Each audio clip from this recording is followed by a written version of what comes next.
Hello, my name is Daniel Spence and I run Automation X, which is an automation agency that builds really cool automations and lead generation.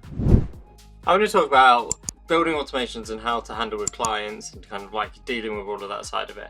And this is stuff that I've touched on before, but it's really doubled down over the last couple of days, and I really wanted to kind of like remind you about this. So when you're servicing clients and building automations like this for them, which took us bloody weeks to build, it's really the case of setting expectations and making sure that everything is user focused, because for them all they've got to do is submit this form, and off the back of this it will scrape every single industry, any industry that they put in here. It will email them based on the information that they add into here. It will choose from their drop down of selections that they want on here, and then they can add any extras in there, and for them they literally press submit, and then it's completely out of their hands. And anyone who's a remote control freak is just like, oh my god, what am I supposed to do now? And really struggle with just leaving it be and accepting that this automation is here to do it.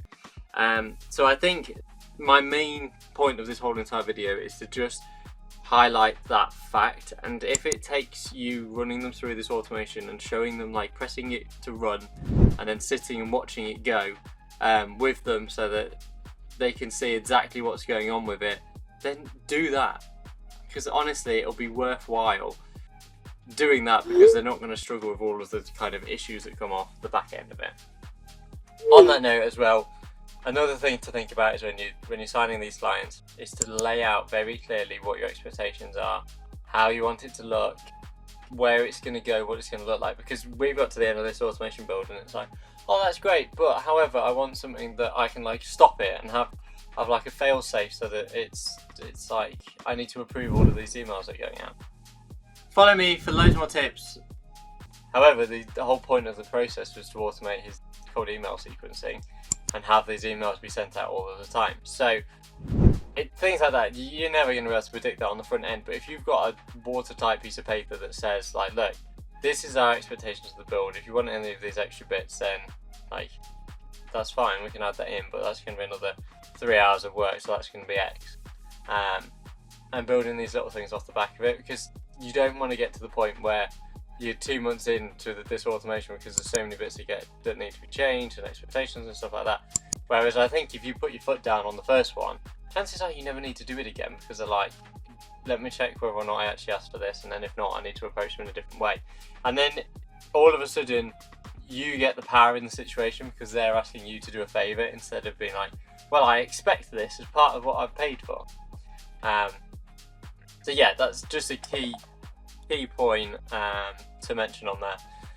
But yeah, so when building these automations, make sure you lay out what it is that you want them to do, make sure it's laid out how you want it to be done, and kind of just, you don't need to build it to kind of sign off with them and make sure everything's done, but just kind of like lay out expectations and what the automation is going to look like and how it's going to work.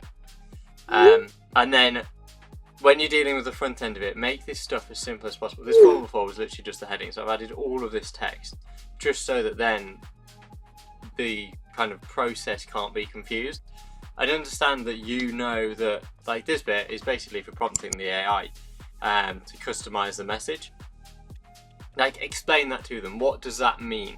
Why are they even bothering doing this? For in this case, they put in who they want to contact, they put in where they are, and then this is where they're able to prompt it to say why they're reaching out or why they're sending these cold emails.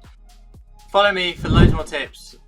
So that is quite a delicate prompt to get right, and initially the client was basically putting in like, I want you to contact builders who are doing this because I'm using it as like a filter for who it is that they're contacting, and it's not built for that. It's built clearly and just solely to prompt the email copy. So at that point it already knows that it's contacting accountants and builders because that's already given in there. However, the extra information is purely for helping that message copy. The other thing to think about when dealing with this kind of stuff is take in the fact that, first off, this might take longer than you're expecting. So set up realistic deadlines. Like, we said this would be done in 2 weeks, it was done in 2 weeks and 2 days. However, those 2 days were really, really extremely painful. Whereas if we'd said it'd be 2.5 weeks to 3 weeks, then at 2.5 weeks, yeah, he probably still would have been chasing us, but it would have been done. But kind of make that window a bit more flexible and say like, look, this is a complicated project, and just kind of build expectations. I think that's a really important part of it. And also think about this when you're pricing the automations. So we do a lot of value-led pricing.